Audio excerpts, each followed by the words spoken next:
Здравствуйте! Эфир национальной телерадиокомпании продолжают новости 24 и в начале коротко о главном.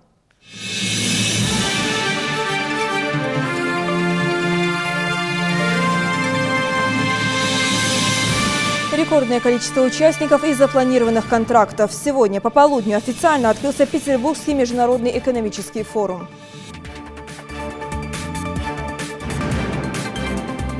Продолжается реконструкция дороги Назрань-Малгобек-Курк. Новое покрытие соединит Кантышевский перекресток и Верхние Очелуки.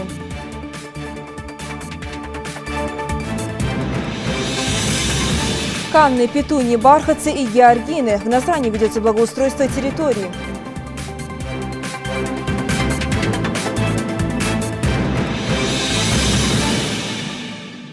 Сегодня в полдень состоялась официальная церемония открытия Петербургского международного экономического форума. Юбилейный 20-й форум, который в этом году проходит в Новоконгрессном выставочном центре «Экспофорум», собрал рекордное количество участников и запланированных контрактов.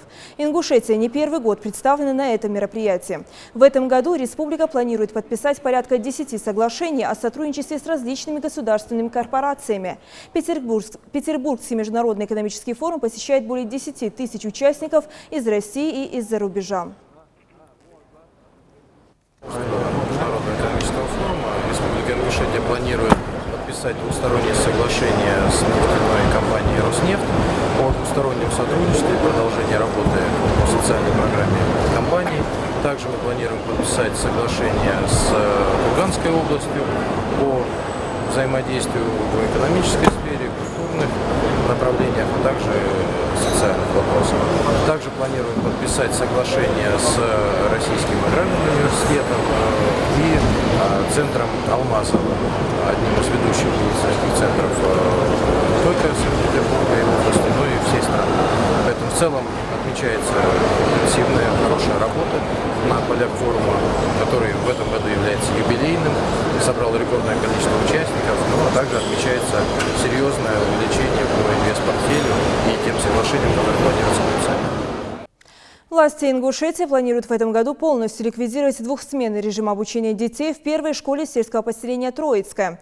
Главная проблема общеобразовательного учреждения будет решена путем строительства нового трехэтажного здания. Насколько качественно выполняются строительные работы, проверил Ньюсбек Евкуров в рамках рабочего визита в Сунжинский район. Как сообщили подрядчики, здание предполагается сдать в эксплуатацию в сентябре 2016 года. Школа вместит порядка 430 детей и позволит перейти из двухсменного в односменный режим обучения. В новом здании будут располагаться актовые и спортивные залы, медкабинет и отдельный пищеблок. Словом, будут созданы все условия для организации полноценного учебного процесса. Более того, планируется обеспечить беспрепятственный доступ инвалидов к объекту.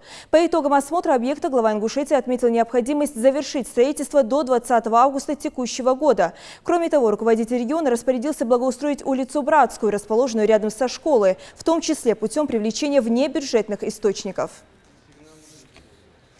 Сегодня выпускники школ сдавали ЕГЭ по истории и информатике. По всей России на экзамены были заявлены в общей сложности более 200 тысяч человек.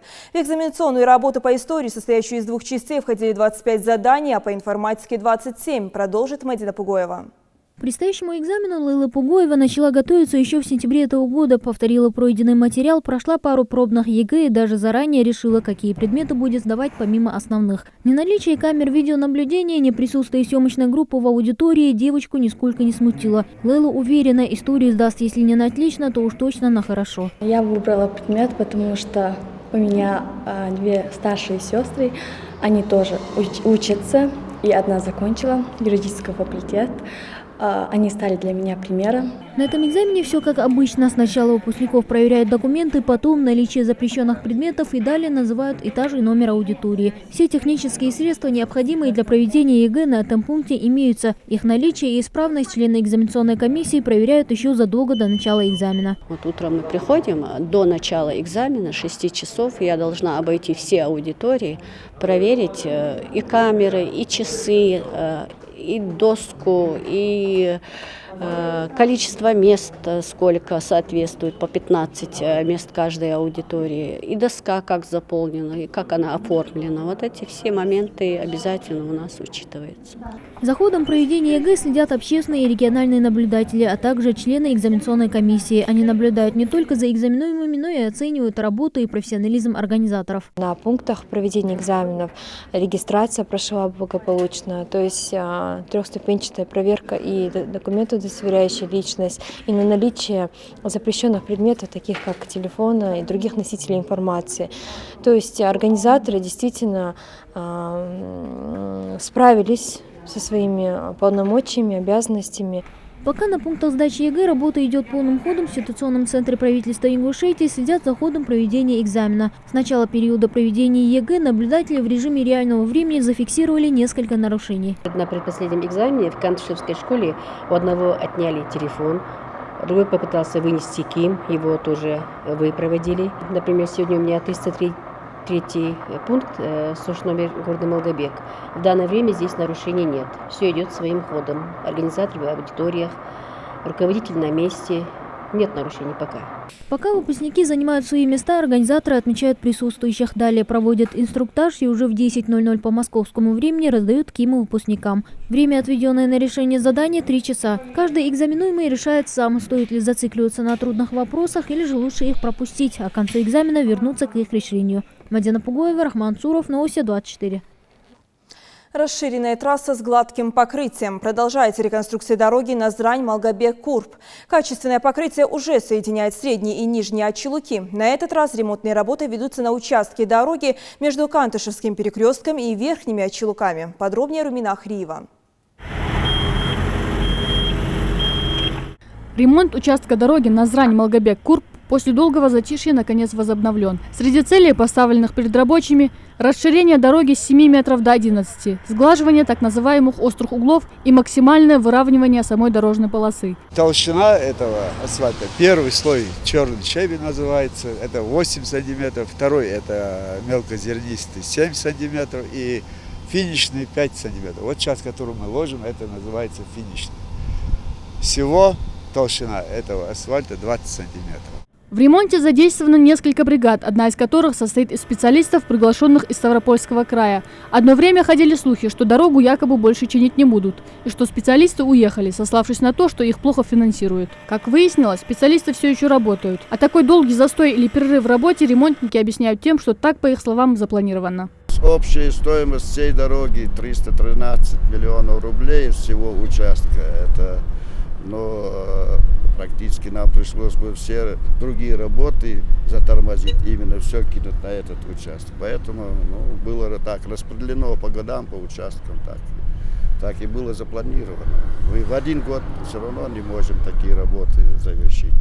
Ежедневно по этой дороге в обоих направлениях проезжают тысячи машин. Ислам Аздоев, как и многие другие автолюбители, с нетерпением ждет, когда вместо пыльного грейдера с кучей ухабов здесь появится ровное дорожное покрытие. Я езжу очень часто по этой дороге, и заметно было, что она не в наилучшем состоянии была, и хорошо, что начали, хоть и с запозданием немного, но ремонтируют потихоньку. В ремонтных службах жалуются, если утром поставить на участке 30 конусов, обозначающих, что в этом месте дорогу ремонтируют, к вечеру их остается лишь 2 или 3. Зачем они понадобились нерадивым водителям, непонятно. Как и то, чем они руководствуются, игнорируя знак, указывающий на то, что этот участок дороги лучше объехать.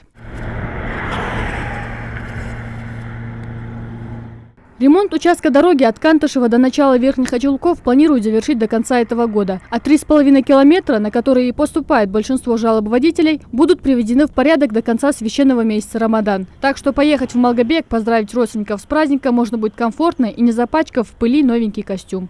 Румина Ахриева, Рамзан Зурабов, Новости 24. Показательные полеты с выполнением фигур пилотажа, в том числе и со зрителями в качестве пассажиров. В Ингушетии впервые проходит фестиваль легкомоторной авиации. В республику прибыли порядка 10 пилотов. Наш корреспондент Магомед Асканов смог пообщаться с ними до начала шоу.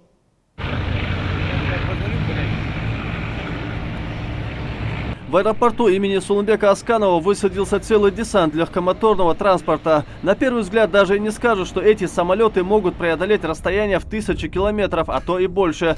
Но именно им предстоит украсить авиашоу в небе над Ингушетией. Первый фестиваль легкомоторной авиации пройдет здесь, на территории аэропорта Магаз, уже завтра. Мероприятие открыто для всех желающих. Жителям и гостям субъекта покажут авиационную технику.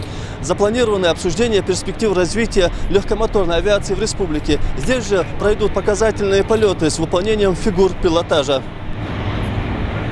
Евгений не успел приземлиться, а уже смотрит за своим железным, как он ее называет, другом. Этот легкомоторный самолет, по словам Евгения, покажет настоящее зрелище. Публика будет в восторге. Мы периодически участвуем в разного рода фестивалях, слетах. Вот скоро будет, через 2 недели, в конце месяца будет в Уфе слет, туда полетим. Вот на ЮЦ были, сейчас вот к вам прилетели.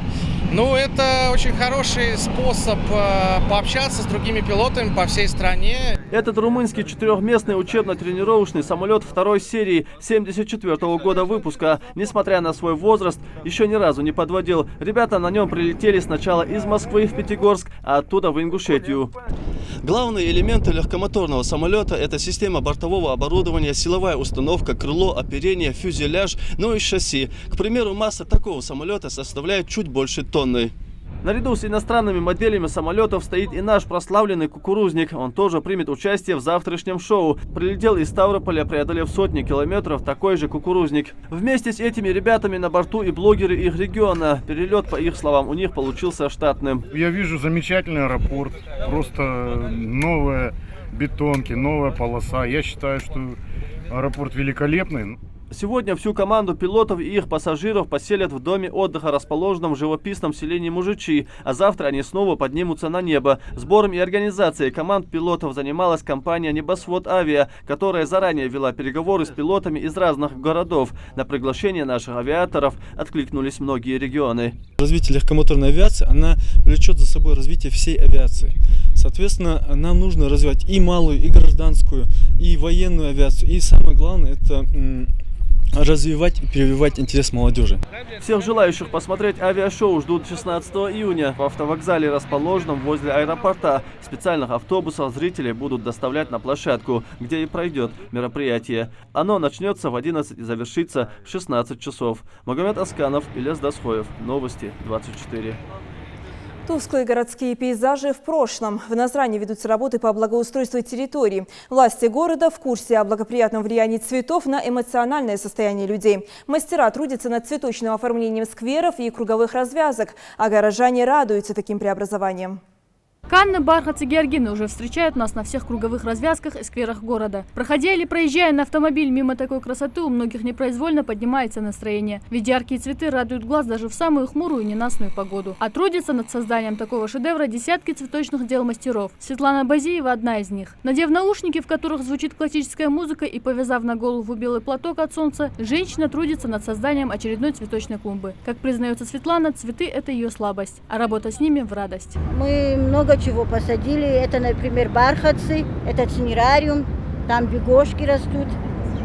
В других местах еще много сажали, гвоздички, георгины. Ну, у каждого цветка есть свое время, когда можно поливать, когда не поливать. Одни вечером, другие утром, другие можно и днем поливать, чтобы не сгорели от солнца. Над тем, чтобы такое цветение радовало нас до конца года, специалисты начинают трудиться еще в ноябре. Выращивают в теплицах семена для того, чтобы в последующем уже готовые цветы рассадить по участкам. При посадке стараются выбирать цветы неприхотливые, такие, которые смогут выжить в суровых городских условиях. Мы же видим, как город за последние годы сильно изменился. И дорожное строительство, и жилищное строительство. Ну, во всех сферах город обновляется. И мы тоже, Зеленстрой, тоже стремимся не отставать и идти в русле. И поэтому будем стараться сделать красивый, красочный город.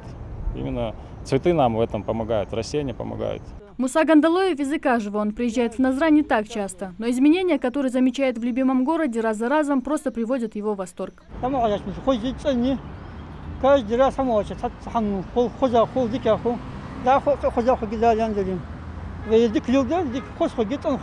До конца этого месяца работники Зеленстроя планируют утопить в цветах весь город, чтобы как гости, так и жители республики могли наслаждаться красивым видом и благоуханием цветов. А главная задача жителей Назрани – сберечь эту красоту. Румина Ахриева, Хаваш Гойгов, Новости 24.